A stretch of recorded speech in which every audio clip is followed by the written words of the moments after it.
You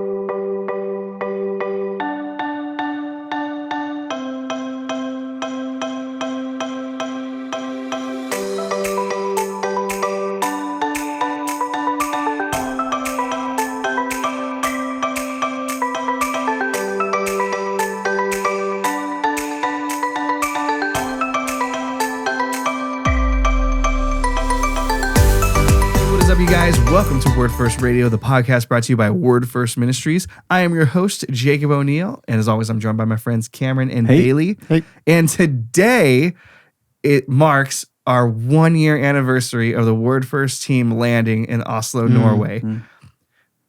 Well, I'm so excited, I can't even continue speaking. So, Bailey, yes, speaks anyways. Pray us in, man. Yeah. Lord, we just thank you today, and we have so many reasons to thank you for, and even though we're going to spend a long time talking about it, we obviously won't cover all the ground that there is to cover. So Lord, in this conversation, I just pray that our hearts here at this table and for all our friends and family and people we don't know, anyone who listens to this, I pray that this conversation would just bring about awe and gratitude towards you and us. Lord, I pray that as we recall and just name a few of the innumerable gifts that have come from your hand in the past year, I pray that we would appreciate and adore you more for it. So Lord, we love you, and we devote this time to you in Jesus' name. Amen. Amen. Amen. Thank you, man. Mm-hmm. So, guys, we've been in Oslo for a year. That's crazy. Let me, I'll go ahead and just ask, just throw us right in the deep end with just this really open-ended question. Why? Well, he had to steal my thunder. I know, But yeah, sorry. there it is. Why, guys? No. So we've been in Oslo for a year. Why not? For why, refer to last episode. That's right. That's right. How do we feel about that? Yeah. It's pretty crazy, isn't it? Yeah, it's also like just kind of hammer in a thing that Cam touched on last week, which is that for us, 2 weeks ago. 2 weeks ago. Yes. For us, we've now lived in Norway as married, independent little households. So cute. Longer than we lived in the U.S. as married, independent households. Right. Yeah, you've had apartment here longer than you had apartments in the United States. Yep. Yeah. So it's crazy. Yeah. That's also already weird. just so crazy. Yeah. But it's also kind of weird because this feels like normal life, I guess. I don't know. Since we've been here longer, like living as a married couple in Norway longer than we did in the U.S., like that felt like a slight detour after living with my parents. Yeah. And this feels like life. And so it feels weird to say that that's true, but it is true. Like that's how my heart feels. Yeah, I'll say to one of you, like when we're walking or doing something, I often say to whichever one of you I'm walking with, like, guys, we live here. Like we live here. And I think that's just to, I mean, obviously you know that, but it's a reminder, like, isn't this is different. Like, Yeah. this is a Like new any thing. sight you see in Norway, or even if it's just the sky, like you look up and you're like, look at this. We live, like, this is the place we get to enjoy. Yeah, also, it's excitement that we get to enjoy here, and we should recognize that it's a blessing, but it's also like, this is not a trip, right? That, you know, it becomes more and more real. Yeah. It's like, this is not just a long trip, and we're, you know, awaiting our return trip to come up. It's like, we live here, and we get to enjoy all of this stuff, right? We went to one of the islands and had a picnic in the island at the beach yesterday with the whole team and my kids, which was just wonderful. Like we get to do that. We're living that vision that, you know, that we've been talking about for some time. Yeah. Well, that's the craziest part for me. Like, I mean, it really hits home most of the time, you know, that we live here, like in Norway. It's crazy. Like one of the things that helps it hit home is the fact that we've had apartments here longer than we've had apartments, you know, with our wives in the U.S.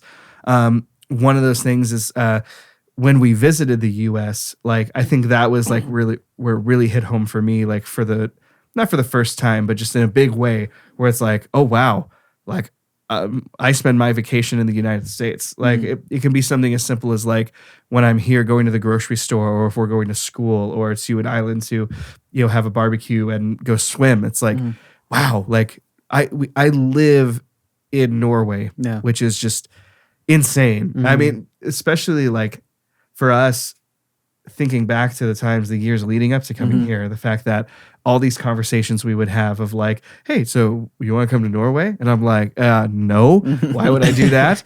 And then just everything's really expensive and you can't get grape jelly. Yeah, it tastes like paprika. Which is fine. The whole paprika thing, we can. You're just wrong about that. I'm so not. But I know. I don't know why you would. Just make me furious. I've gotten used to it. It's good. It's There are like 2 conversations in their history that Cam and Jake have just had to walk away from. One was about was it logic? No, how logic exists, and then the other was about paprika being a Norwegian food. The way I'm going to describe that conversation is, logic is real, and then he's going to have fire come out of his ears. It's like I just made it sound like Cam doesn't think logic is real. So he does, kind of. Anyway. There we go. So there have been 2 conversations where it's like, Cameron's like, Jacob, this makes me upset. And I'm like, okay. I'm like, all right, then we'll It was stop. when you told me that you tasted in the food that I made for Thanksgiving, and I know everything that went into all of that food. You intentionally put paprika in there. I'm saying in the seasonings that are just in Norway. In the salt. Yeah, they got put paprika in the salt here. That's right. Okay, we got to move on. You're ridiculous. I finally got that set up. I'm not ridiculous. Don't break up, guys. You're great together. I didn't even say, like, the turkey tastes great. This is all the way back, by the way, in Thanksgiving, and we're still talking about it. That's never going away until you repent of your error. No. So it's fine. I don't even remember what I was just talking about. So anyways, it hits home that this is home. And I think there was something you brought up to me the other day of where we were just walking on Karl Johan's gata. It's just this giant strip in the middle of Oslo that leads up to the castle. And we were passing a bookstore. Why don't you go ahead and just talk about what were you just so when it was interesting to me. I don't even really know how to explain it, so it's going to probably just sound like nonsense. But when we came a few years ago, the first time that we came as a group to Oslo, and I bought a backpack, and so we walked into this bookstore. There's a backpack I really wanted. This bookstore had it, and I picked up that and got you, Jacob, an inexpensive copy of the Norwegian Bible. And I was just remembering that, like, we walked past the bookstore, and I was like, that. I don't know how to explain it, but that seems like that wasn't real. Like that occupies it's like a fantasy part of my mind of things that are dreams or aren't real or whatever. But we pass that store all the time. I mean, it's just anytime we go downtown, which is really frequently, we pass it all the time. I'm like, I don't know. I don't even know how to explain it. And I'm like, and I didn't even remember which exact bookstore it was. I was like, it was this one or it was this one. I didn't remember exactly which one it was, but it feels to me like a far off, dreamy, not quite sure if it was real, if it really happened or not, except I wore the backpack today, so probably it was real. It's right there. But there's something special about, like, we're grounded here now. Like, this is where our feet walk every day. And like that's a bookstore. If I want to buy a book, that's the store I go to. It's not a place that I pick up souvenirs from to bring back to the United States. That's what I think that's it for me, and for you. I think that's what it is because the first time we're here, it's like, okay, this is a gift shop. It's on like the touristy like strip that everyone comes and visits when they visit Oslo. And so, we're here on our missions trip. Like, of course, we're going to buy like a souvenir to bring back. Like, that backpack is like equivalent to like the snow globes, I guess, that people collect. It's an awesome backpack. It is. It's very functional, comfortable, stylish. But now, exactly like what you just said. Now that bookstore is waterproof. That bookstore is now where we would go to just buy. Did you know my backpack has its own poncho? Okay. Did you know it does? You unzip this thing on the bottom and you pull it out, and it's a little rain jacket. It's a little reflective rain jacket from a backpack. This episode brought to you by Beckman. Beckman of Norway. Beckman of Norway. Cam's backpack. We just want to honor you today. That's right. It's doing more work for the kingdom than some things. So that's right. Okay, you were gonna say, as I rudely interrupted you earlier. No. That souvenir thing, like, I think is really a perfect way to, I don't know, kind of sum up how different it feels. And like we we live here now. Like we're genuinely in that place as a whole team. I think it's just Taya. Taya's still her heart's in. It's like the Norwegian part of her DNA is just expressing itself. It's like her hair's gotten way more blonde. Yeah, and then she's got it's hilarious to me. She's a little she a little doesn't Norwegian. say no. She says nigh. She says nigh. Yeah, and she says often, it loud. Yeah, loud and frequently. Yeah, nigh. Oh man, yeah, that baby. Yeah, she is a Norwegian. Isn't she? Did you see her running around at the park yesterday when we were on Hovedøya? Oh yeah, running. I'm like, oh my goodness, you little. She fits right in. It's wonderful. Yeah, yeah. But I was just gonna say so like the souvenirs for us have totally changed. So like when we've been here on our past trips, our souvenirs were a backpack and a Bible, a great backpack and a Bible.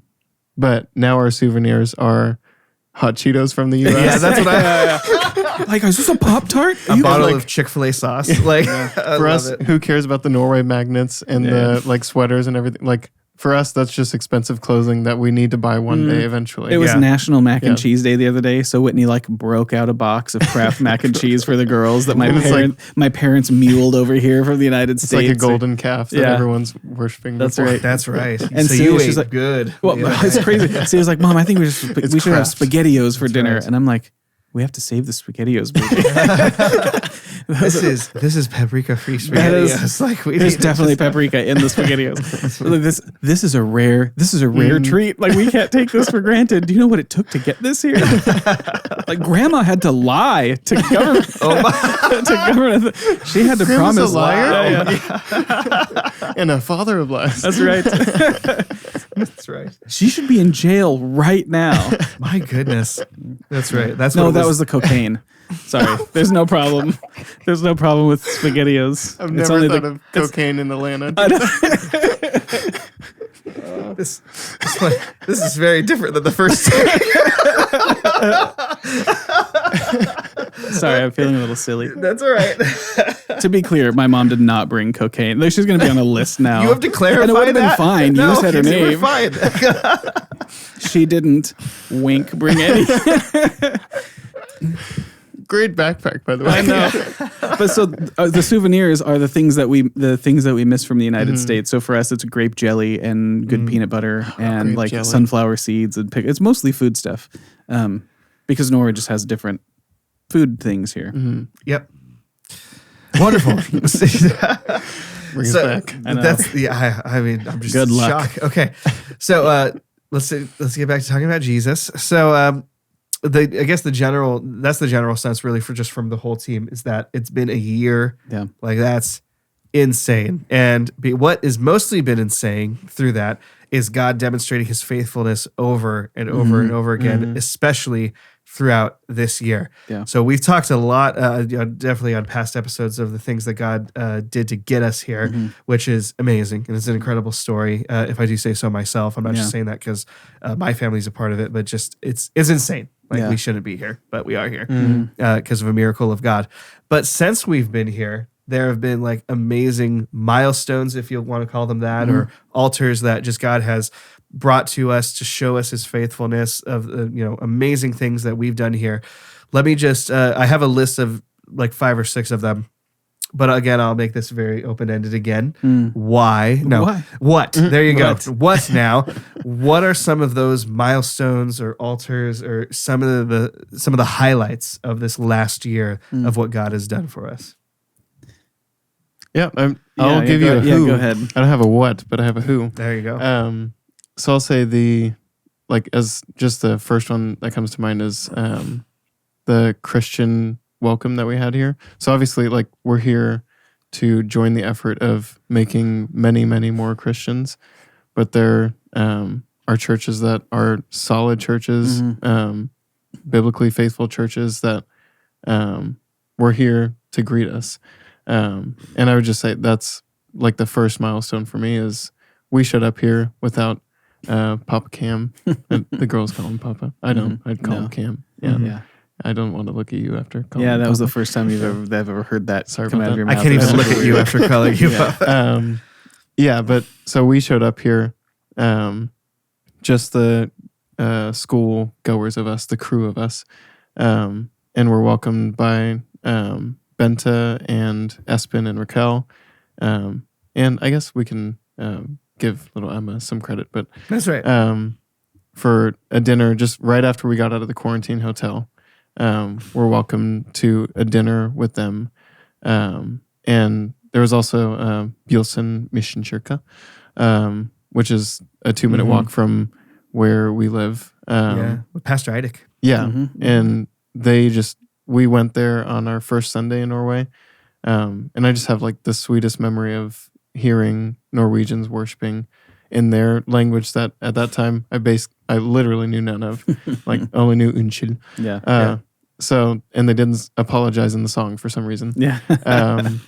But yeah, just hearing Norwegians worship and just like being welcomed into Norwegian community. And like beyond that, like we talked to Eidik on the first day, like after that service, we talked to him outside while it was raining and found out there's a connection. Like his wife is it Carl Johan's boss? I think, yeah. Is it? I think so. Oh my gosh. Yeah, that's right. I'm pretty sure Eidik's wife is Carl Johan's boss. That's a thing. Carl Look Johan it up. from Laga? Yeah. He's the head guy at Laga, so probably I she's know, not his boss. but like, or she's on the board. she's a board of Okay. directors. Yeah. Thank you, Alan, off we just camera. had our Of the crew board.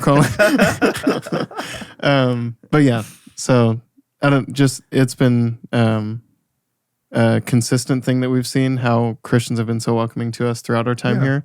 But like from day one, we were welcomed by the Christian community that is here. Right. And in a crazy way. I mean, we've talked about it ourselves, but like we were given just instant credibility we had Right. not earned at all. Oh no. We showed up and I guess there's a lot to say about that, but like from the moment we got here, they've been willing to just put us to work. And put us to work is one thing, but like trust us with stuff that we haven't really earned the right to be trusted with yet and give us leadership opportunities. I mean, we introduce ourselves and they go, "That's great. Can you preach next week?" Right. Whoa, what? You guys want to lead worship? Like, Yeah.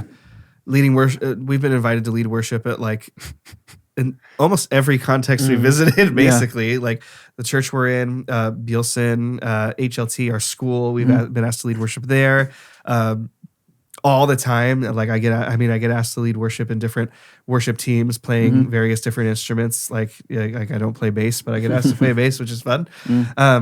And it's awesome. It hurts my heart sometimes now that I actually have to start saying no to some of them just because life is getting busy. Yeah. But I think that's been like the biggest, like one of the biggest blessings, but one of the biggest shocks to me is that instant like receiving of us, instant credibility, just like given to us like, hey, we want to integrate you into our community and give you opportunities to serve and be seen and have people get to know you guys. Yeah.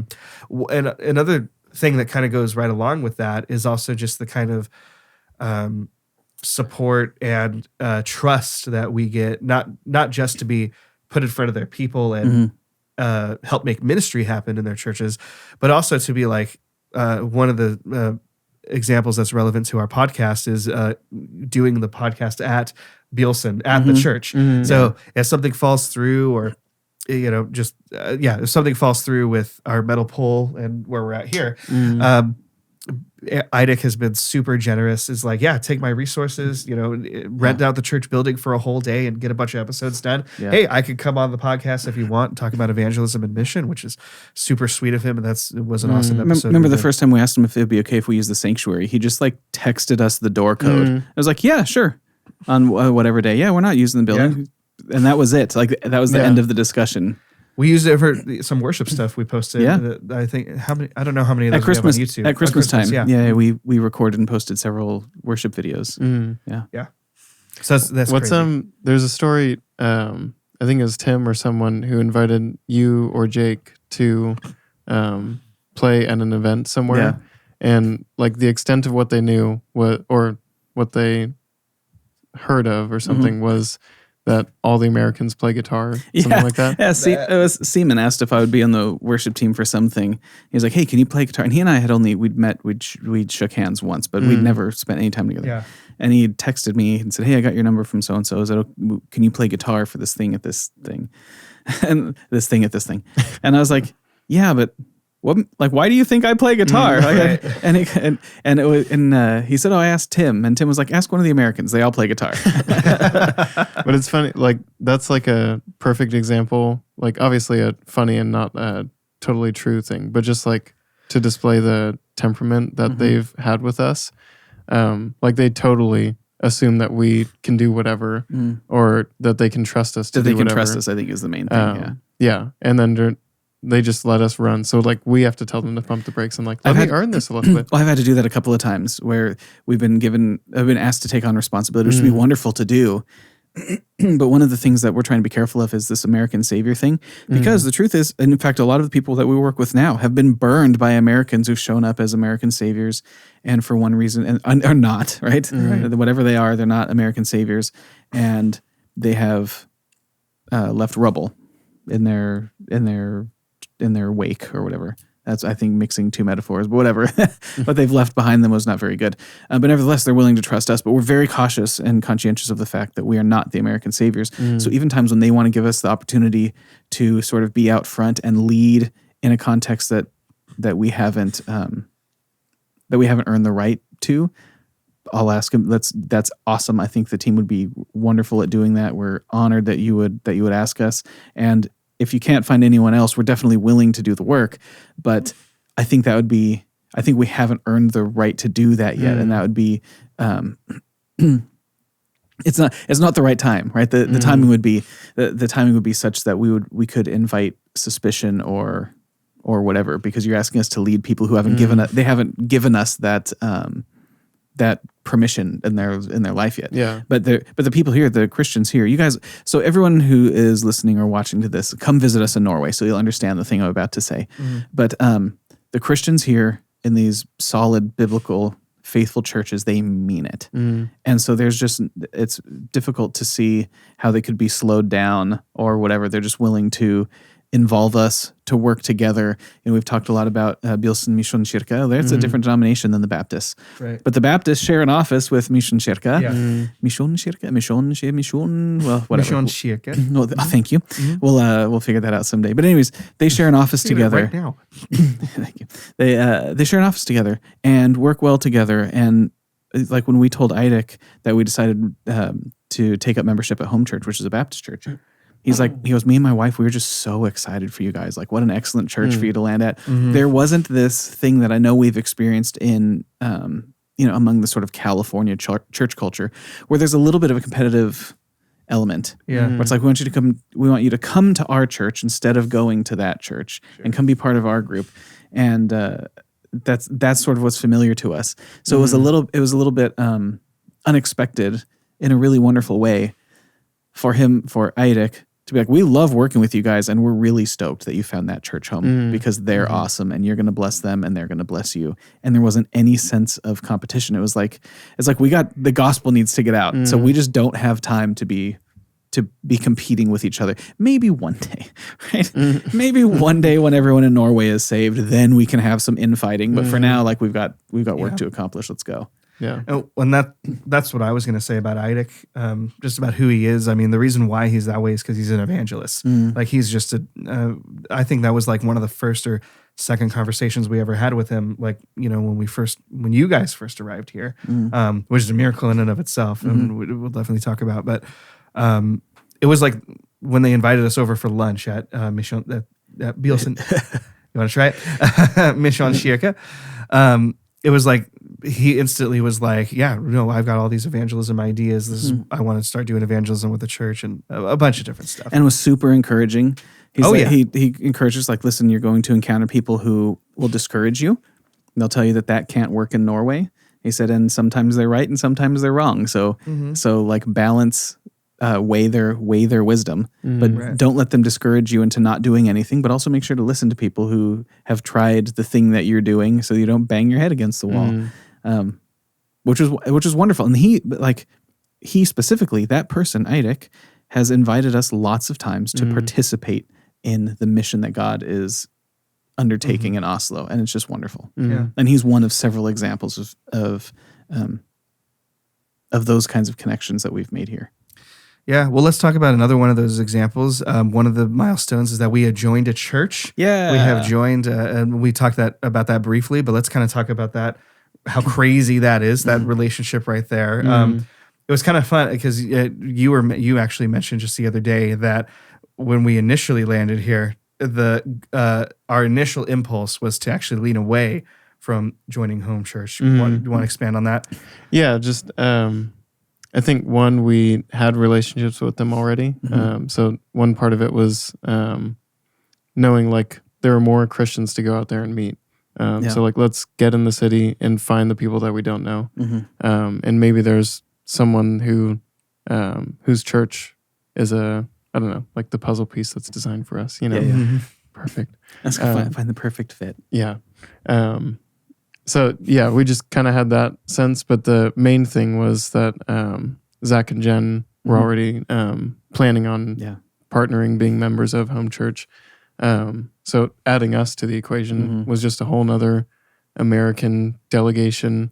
That like our sense was kind of like we're going to come in and convert their church culture and everything, and that's like the last thing we want. That's not what we want to do. But you guys, like, especially make a splash. You are talented and you're one excellent servants, and you have a whole lot to offer. And very quickly would be scooped up to be doing things. And so for me, it's like we have to be careful about that, because if Home Church is a church of maybe 40, 20 new Americans showing up, like definitely will affect and impact the culture of that church, and we want to be really careful about and mindful of that, and protect their their culture, like the way that they're already going, because they've been Home Church is what I think 10 years old, now? something like that. Right. Well, what I was going to say to that point was like 20 new Americans that are missional, evangelistic, like they're bold, they're like the go-getter kind of types. And so we just have to be sensitive to that. But they've received us to launch us. You were in those conversations. We've talked about it, but I'm glad to talk about it again. But it's that thing. I mean, so we can imagine missionaries showing up to our church in California and going, I'm a missionary from Norway. Nice to meet you. And could you imagine any scenario where, that's so nice to meet you, Bjorn. You want to preach next weekend? Like, we can't. So that's hard to imagine. Like that does not happen in American churches, as far as we know. But now imagine the one where 20 missionaries show up and they say, hey, listen, we don't want to do what your church is doing exactly. We want to plant our own church in like a year or two, but we want to launch out of you. We want your resources and your time and your talent, maybe some of your people. Money's not off the table. Your endorsements, your credibility. Right. Can you just give that all to us, these foreign strangers, with the expectation that you're going to launch and propel us at an undefined later date? I mean, that's a crazy ask. It's a crazy ask. And here's what those conversations look like. I was with Bjorn, who is the general secretary of the Baptist Union, so the head of our denomination, and Benta, who is the leader of Home Church, the church that we're members of. And they just kind of said, well, listen, tell us what you want to do. Bjorn said, if you guys want to be a church right now, we'll start working on that. And you, Word First, can be a church, and we'll work on all the stuff and make sure that you have accountability and leadership, blah, blah, blah, blah. But we'll go through that. And then you can be a Baptist Union church, or you can join Home Church and plant out of there if that's what you want to do. And I said, I'm still really reluctant about that. And Benta she just laid down the law. She's like, listen, yes, I appreciate you trying to protect our culture, but that's my job, and I will handle that. I will not, you just trust me. And so we had was kind of an agreement. It was like we met with church leadership at Home Church and said, listen, let's put all of our cards on the table, and no one leave anything out. And we all talked about our mission and our vision and our strategy and our intentions and sort of all the information we could think to exchange. And at the end said, okay, what do we do with all of this? And it was decided that, well, I think the best way forward is you guys join Home Church, and we don't know what it looks like, but we will launch you. And I said, even if that means people go with us, even if that means people go with you, even if that means whatever money comes with us, even if that means money comes with you, like whatever it could mean, they just said, yes, we don't know what it looks like, but the answer is yes, and we'll figure it out together. Like, we've never done this, but it's a super important thing to do, so let's go and do it together. And then since then, it's been crazy stuff. Like, so one of the things that is necessary to our model is like physical closeness, geographical closeness. So we live in a certain area of the city, and so people in church are devising ways for us to meet people in that area of the city. And what if we did this kind of thing that would allow you to attract people who are from that part of the city, so that you could find Norwegian people who you can plant with? And it's like whoa, what? It's crazy. So not only was there not really suspicion, there was mutual trust, and whatever Word First is doing, we're on board and we'll figure it out together. And I mean, it's completely built on trust. There's not much in the way of a plan because none of us have done it before. It's new.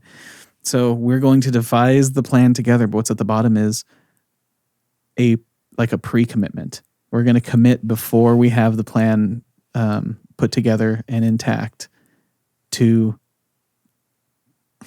give all of our, like everything Home Church has, in order to support Word First mission. And Word First has like Word First, us, the Americans, whatever, us as individuals are members of our church, working and laboring and doing everything we can to be committed family members to help them to see their vision through, knowing that our visions are not exactly the same, but being able to like bless and support each other. It's amazing. I mean, it's only God can make that happen. Well, lucky for us, we have the only God that is. There you go. Yeah. But what's under that commitment, though, at bottom, under the bottom, is that Sub bottom, yeah, is this commitment to evangelism, which is not just Pastor Eidik has, which we bragged on him for a minute, but it's also Benta and Espen and the Home Church team that they are committed just to evangelism. So we've talked about our coffee cart that some of our viewers have probably seen on some pictures floating around Facebook somewhere. But on the coffee cart, the Home Church logo is on it. Yeah. Home Church facilitates that and is a big part of bringing that to fruition. And we took it out a couple Fridays ago, I think like 2 weeks ago from when we're recording this right now. We took it out, and most of Home Church like showed up to just have a party. It was a party at the park. Played some games, shared the gospel with some people, and gave some coffee out. And it's awesome. And I think that speaks into when you say like the Christians here mean it. Yeah, that's the biggest thing. That commitment to evangelism amongst these Christians that mean it. That probably hits home mostly for me. As to like where it clicks in my mind that they for sure mean it. So I totally just lost my train of thought. So yeah, they absolutely mean it. They're committed to evangelism in the sense of community and preaching the gospel. And it's awesome. I remember what I was going to say. We've talked about a lot, our philosophy of church and evangelism, missional community, about how the project of the church is that we need to accomplish the mission that Christ gave us. No one's on the bench. Everyone is in the game. Like we all have a part to play in bringing the gospel throughout all of the world. Norway is included in all of the world. And that's what we're here doing. And that's what the Christians who mean it here are doing. And that's just one of the things that just really speaks to my heart about it. Yeah. That's pretty incredible. Were you going to say something? Yeah. Only other thing I would add is how like perfectly the timing was for us joining Home Church. So getting here, like we knew that our group isn't ready to be a church. Like we're missing a few legs or something. So we're not ready to call ourselves a church and start doing church things together. But we kind of had to, for a few months, do our best at being church to each other. And at that point we were, I think, just like drained and so in need of like a proper church family to not just do the things that like throw events and like we know we can throw events and we know we can put our hands on deck to accomplish a thing together, but to be a family that supports and nurtures and all of that stuff, like just helps us throughout life and helps us in our walks with Jesus. Like I think we were really towards the just like on a bad, I don't know, like we decayed a bit, not in our own relationships with God or like anything like that, but just we were starving. We needed to be a part of a church. Yeah, we were starving without our family. So for sure, that came at the perfect time. And I think it was shortly after Pastor Bell came for a visit. And he kind of pointed out the same thing to me and just like cemented that, like, nope, you guys can't, like, you're trying to be church to each other. You're not church. Like, you need to go find your church family to sustain you until you start planning churches of your own. So, the timing just worked out to where, like, we got to learn the lesson of how much we need the thing that we call a church and how much we're not a church. Like, we're a missionary group that God sent over. But yeah, we need more members in order to go plant our first church. So, like, we got time to learn that lesson really realistically. Yeah. But then also to not just fade out and fizzle, but to be carried up by not only like a church, but like the wonderful church family that home church is. Yeah. Yeah. That's a really, really good point. I think you articulated that well. Very cool. Before I rattle off some fun ones, any other anything you wanted to say about that? Or? No, I mean, well, yeah, we could talk about that for a long time, but I don't think there's anything I need to add. There you go. Right on. A couple fun ones here. We survived our first winter in Norway. Yeah. That was awesome. That was hard. Yeah. Yeah. You should feel bad. So I feel like I got to let the cat out of the bag. Yeah. It's not that bad, you guys. It's not that bad. So, I mean, we live in Norway, but we also live on the coast. It's pretty temperate here. I think Norway's weather or Oslo's weather is pretty comparable to like Big Bear. So, I mean, it's cold, but it's not, it ain't like Wisconsin, Wyoming, North Dakota, Minnesota cold. Right. It's not even Canada or like Russia. It's like where we're at. Now, not very far away, it's go outside and you die cold. So Norway for sure has that, but not where we live. We're doing okay. Right. Yeah. I don't even think it got below zero all winter long. I remember getting. I mean, it's been cold. It was like in the like less than 10 degrees, but it wasn't very often, and it wasn't that bad. The long nights are worse than the severity of the cold. Yeah. For sure. The no sun is definitely the worst That's part. really weird when the sun sets at 2:30 in the afternoon and comes up at 9 o'clock the next day. Yeah. Today, by the way, the sun will not set ever. There It you doesn't. go. Well, it sets, but it never fully goes away. It won't set until seriously like midnight or 1 in the morning. And then it looks like even then dusk it just comes until 4 o'clock, and it's right back up. It just comes right back up, which is like bizarre. Well, maybe I'll post a picture of it sometime. But do a time lapse. Right, maybe. That'll take forever. It'll take several hours because the sun's only gone for like several hours. That's right. As far as the snow goes in the winter, like I think right now we're still under like the spell of like snow comes to us, which is amazing because we all come from Southern California where we're like, what's snow? Like it snows there once every like 400 years. And when you see it, you've gone specifically like there's snow over there. We should go see some of it. Right. But it still comes to us and it's still like magical when it's snowing from the sky. Like it's beautiful. This is pretty great. And then easily the worst part is when it melts a little bit and then ice is just left behind. Those days are rough. Yeah. We have those ones where like it freezes at night and gets just above freezing during the day, so it melts and just makes this really super slick, slightly wet, icy death layer. Yeah, some of our OG podcast listeners, if you remember when we were recording at Cameron's house, he has giant windows behind us. Yeah. Those windows, we decided the best solution was to hang tarps.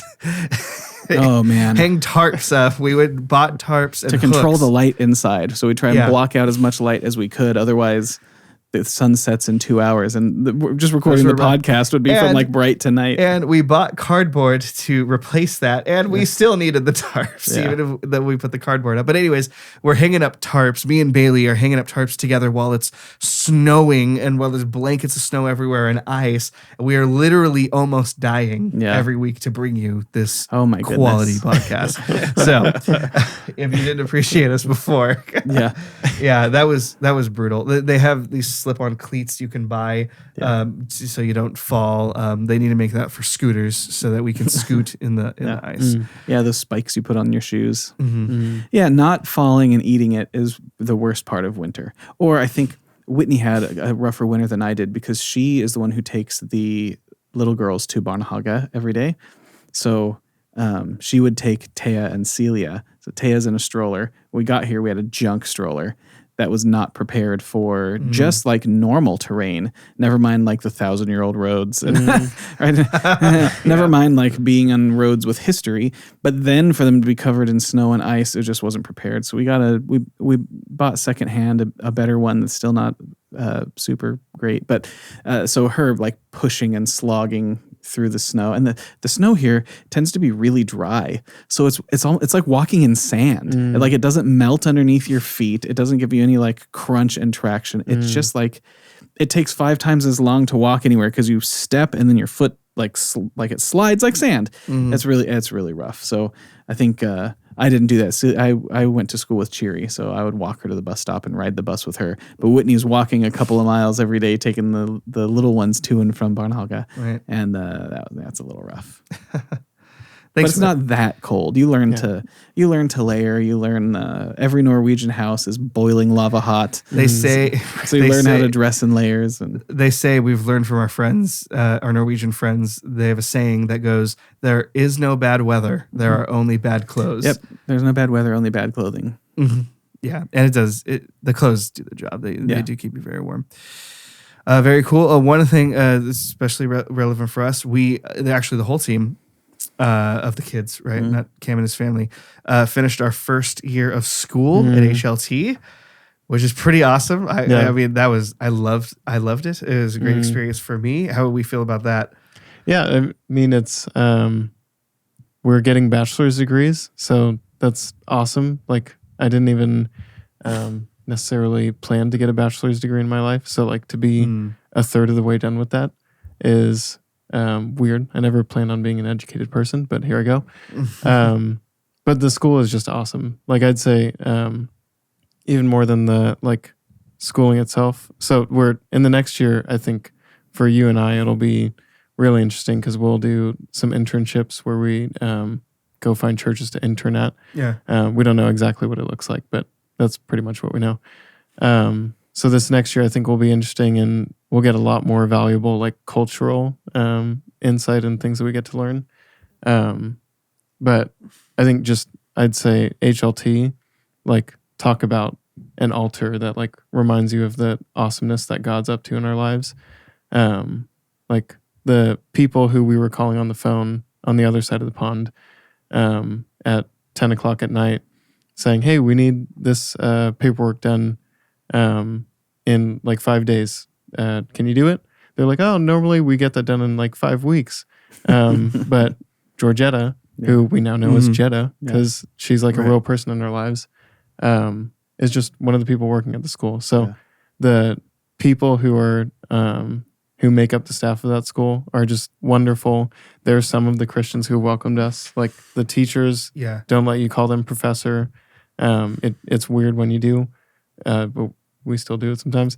And they do that for the little kids too.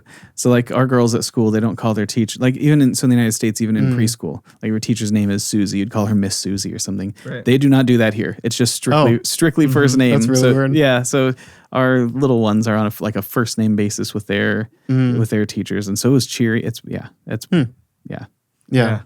But just like that stuff, they sit with us at lunch and we just have like normal life conversations. Like we can get free counseling from our teachers right after they just tell us how to exegete a passage. Like we can go get counseling from them at lunch. So the school is awesome. And the education is just another gift from God, like free to us. So thanks God. That's right. For making me smart. Well, educated. Educated. Yeah, no, it's going to be interesting, especially this next coming year. Like I'm really excited like for these internships because they're 3 separate ones. And what we know is that we have to like call up different churches and go there. So it'll be interesting. I want to try and shoot for churches we haven't maybe yet visited yet to see if we could build some more relationships there with some people. I have a couple in mind. And we'll talk about it. We'll talk about how it goes. We have to write reflections about it anyways, so that's at least 6 podcast episodes. We'll just read our reflections. That's right. We'll just read their reflections to talk about it. So that's gonna be cool. I think definitely the last thing we should talk about for sure, definitely as we continue the episode, but as we wind down, as we make our final approach, as we begin our descent. Begin our descent. That's right. is God being here. Like people are still donating to us like monthly. That's absolutely insane.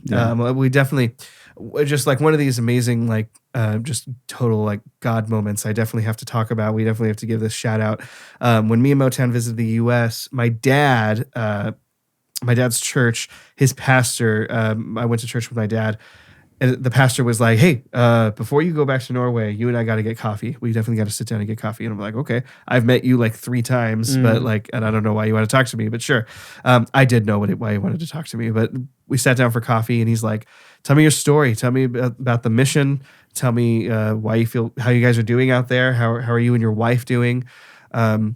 That was like the first question that his name is Pastor Zach. He's awesome. He asked me, he's like, how is Motown doing? And he's never met Marissa once, but just the fact that he cared enough, like he wants to know, like, I want to make sure your wife is doing well. And it was just awesome. It was awesome that he cared. So he asked about all of us. I told him about baby Fagin coming. I talked to him about Pastor Cam and said he should call you and the whole story. And at the end of it, he was just like, all right, well, I've heard your story and I dig it. So tell me what you need from me. And the first thing I said was, we need prayer. And he said, nope. I'm like, all right, well, if I'm losing you there, you're going to hate the rest of this list. Obviously he was kidding. We struck out with an easy one. That's right. And I was just straight with him. I said, we need financial support. We're looking for monthly financial support. Yeah. And, he asked me for details and numbers. He's like, all right, what's your shortfall every month? Give me some deets. So I texted Cam real quickly and sent me what I needed, gave it to Zach. And he's like, okay, I'm going to talk to my elders. I'll talk to my staff. And by the end of the week, I'll give you a number.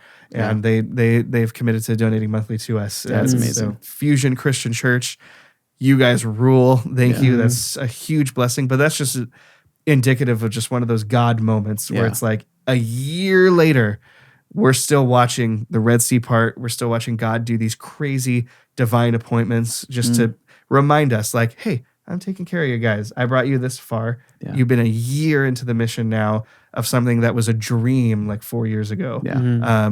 And I got you guys. And this is just another example of like how he's got us. Yeah. Well, so whoever's hearing this, I mean, we do have a shortfall this year. So, so please consider supporting us financially. But we know that God has that handled, and he gives us crazy examples. So we get occasional unexpected donations that really do like make a dent in our living expenses, and so that you guys know. So Whitney and I, we are not funded in any sense by Word First. We don't take any money. In fact, we donate to Word First. We are supported by the IMB, so we are taken care of. You guys, we have like a ridiculously strict budget, so you guys know I oversee the budget for Word First. Everybody is fed. Everybody is more or less clothed. They're heated in the winter. Like we're doing okay, but we run out of money soon. But it's not because we're spending too much money. It's just because we need more financial support. But we trust that God's handling that because he continues to. So anyways, if that's on your heart and mind and you desire to donate, please do. You can do that through our website, email us, call us, wordfirst.us. It's easy enough to find. But we're also not so preoccupied with it that that's like what we do, right? We're spending our time fundraising because God, like I said, we'll get donations that actually make a dent in the financial need. But then we get these other things that remind us that we're here to be stewards of God's resources. So we have more than one person who's making really, as far as dollars and cents, really small donations to us. I think one of them is like $1 a month. And PayPal is either, when you donate through PayPal, like they're either going to take 3% or 39 cents. That's right. And they're taking their 39 cents. So I think we get like 69 cents or 61 cents or something a month. We'll call it 60 cents, whatever. It's close enough. It rounds. It rounds. But those 60 cents, that's like, I know we received a $500 donation from one of our friends yesterday. It's amazing. And I see that and I go, I know what $500 costs. I'm familiar with that. I don't know what 61 cents costs. You know what I mean when I say that? Sure. Like I don't know how Absolutely. to say that, but I don't know what 61 cents costs. And someone who does is spending those 61 cents, or for them $1. PayPal, you people are taking a third of it. Uncle Elon Musk wants Uncle Elon, they're taking their slice of bacon. and then the rest of the money makes it through to Word First. Now the truth is that doesn't make a financial. That is financially not consequential to us. Right. But it is this incredible encouragement from God. It's a reminder to be faithful. There's someone who $1 costs them something and they're spending it doing what they believe the Lord has called them to do. That's incredibly humbling. And then it's a reminder to us, like, so we get donations that help you meet your financial obligations, and then we get these other ones that don't. But it's a reminder to us, listen, I'm taking care of you. You're here because you're in Norway because I want you there, and you are stewards of this, right? If I'm going to get this done for you guys 61 cents at a time, I will get it done 61 cents at a time. And we have to look those people in the face. We at least have to look God in the face in Judgment Day. But at least in our hearts, we have to consider those people before our eyes. And with a clean conscience in our hand to God, did we spend those 61 cents well? And I'm perfectly confident saying that you guys are spending those 61 cents well. You're doing excellent. You are sacrificing and giving in order to accomplish the mission that's going on here. But it's, anyways, was that my nose? That just went, I was like, what is that's weird. That sounded like there was a bird in here. What's incredible about that is it's so encouraging to get those things from God. God saying, listen, I'm going to take care of you, and also be faithful. Like, be faithful, because other people I can only afford $1 worth being faithful. And there are so many like times and areas and like so many examples of my life where I am not 61 cents faithful. You know what I mean? Of course. So that's just an example. It's an example to us, and it's a reminder of faithfulness and stewardship, because God's the one who is accomplishing all of this. Yeah. I would just add on, I think like looking for altars, or, looking back and trying to see what our milestones and our symbols are, like Joshua and Israel crossing the Jordan, like the stones that we have behind us to remind us of the awesome stuff God's been up to in the past year. Like every single sender is like from the dollar senders to the $500 random check senders. Every single person who's supporting us, like especially to this day, like the one-time donations that we had up front were insane. Yeah. In that moment, it was like, we're getting thousands of dollars from this person, and like that was just crazy. We told our church we need $80,000 today. And they did. It delivered. It happened. Oh my gosh! I spent the whole next day wiring money to Norway. That was fun. So that was impossible, and just like a big show of God's hand behind it all. But the people today, like who are still giving, and like in my heart, I kind of feel like you would have forgotten about me by now or whatever. Yeah. Like the only relationship we had, like that would be the thing that's keeping you on mission with us. But it's just like you're saying, like a reminder to us continually of like, this is God's mission, and His Spirit is speaking to hundreds. How many people? I don't know, but hundreds of people who aren't here besides us 10 or however many we are at this point, 11, 12, something, who are on this mission with us. And that's just incredible. And like, not even just for us. So for us, it's awesome. And like reminds me, I think the biggest thing for me is I hear that, or you say someone's name from back in the US, and I hear like, be faithful from God. I'm just like convicted like crazy. I'm like, okay, I put my hands to the plow right now. Like if there's an Xbox controller, I need to throw that out. And so for me, I hear be faithful, but for the Norwegians here, the Norwegian Christians that we talk to about all the senders that support us, it's legitimately unfathomable for them. So I remember a prayer night that we had a couple months in, where I talked about the senders who made it possible for us to be here, like the thousands of dollars and hundreds of people who are behind this mission and not in front of your face. And the people who I'm talking to are coming from churches of 10s, 20s, 100 at most, something like that. 100's a big church.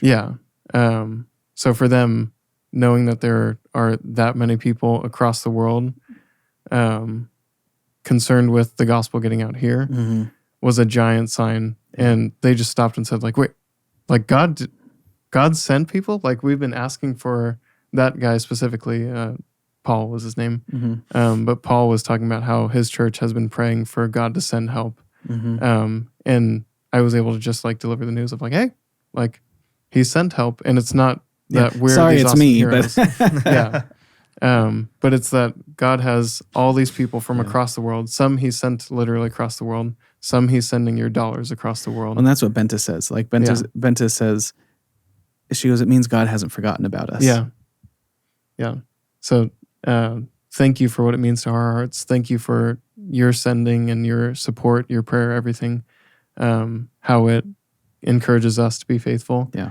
But thank you on behalf of all the Norwegian Christians for like the fire it puts under them. Yeah. Knowing that God's. Yeah, they for sure don't take it for granted. Yeah. In fact, most of them are wondering, like, missionaries coming to Norway, this is kind of a new thing. And I think Benta says it best. Not because we're anything, you guys are something special, but it's not that, like, God didn't need 10 more Christians in Norway, right? It wasn't a numbers thing. Yeah. Us 10, 11 now with a baby, but who knows if he's a Christian or a pagan. Basically round down to 0. I can fix that. Yeah. Basically round down to 0. But even the encouragement to the locals is like God sent 10 people here. And when Benta said that, it means God hasn't forgotten about us. And the Christians here, they are laboring faithfully, but they're weary. And they're happy to have the help. So sometimes I feel a little apologetic that we're the help that they have. But you guys, I think, are doing excellent work as a ministry. I think we're doing really well. We've got stuff we're launching in the fall that I'll be super excited to talk about. But we've got more things. Everyone in Norway leaves for the whole summer. By the way, I feel like we should say that. Like, we're not waiting for the fall because we haven't seen a single person in July. Yeah, no. Actually, it's great. There are lots of tourists here. We hear Americans now. We ran into guys from North Carolina this morning. So Americans are here now. But everyone leaves. Like, so I've been hearing for months, we got to make sure that this gets done before summer vacation, before the summer break. I'm like, what? What do you mean before the summer break? Well, it's because everyone leaves for 4 or 5 weeks. Like, the police station is closed. Like, the doctor's office. Doctor's offices, like, we don't do medicine or policing in July. It's crazy. So anyways, everyone leaves for a month. But when everyone comes back and school is back in session, we've got groups that we're starting and new stuff that's happening that we're excited to talk to you guys about. But in all of that, God hasn't forgotten Norway, and we know you guys haven't forgotten us. And God continues to show his faithfulness. So we can only... we have some strategy and plans and ideas about what the future looks like, and largely God has given us our way. So I think maybe we're on the right track about that we're on the right track for the vision for what he wants us to carry out here. And he's been guiding and leading us, which is excellent. And I just can't wait to reveal more as it becomes real, right? As it leaves that sort of fantasy part of my mind and becomes the reality that we live in every day. Absolutely. It's been a fun reality. Well, thank you guys for doing this. It's been great. 1 year later, just like, seeing where we are now, God's faithfulness, everything we've been talking about. It's absolutely crazy. It's a miracle. And as Cam teased for me, look forward to the fall because we got stuff going on. This next couple of weeks, some of our team is going to Sweden. Some of our team is going to the west coast of Norway. But once the Avengers come back together and converge, we got stuff we're going to be talking about for the fall. It's going to be fun exploring that together. So thank you for watching this installment of Word First Radio, and we'll see you again next week. Thank you for watching this episode of Word First Radio. If you like the podcast, please like, share, and subscribe. If you want to learn more about Word First and how you can support the ministry spiritually and financially, check out the links in the description below. We hope you enjoyed this episode of Word First Radio, and we'll see you again next week. God bless.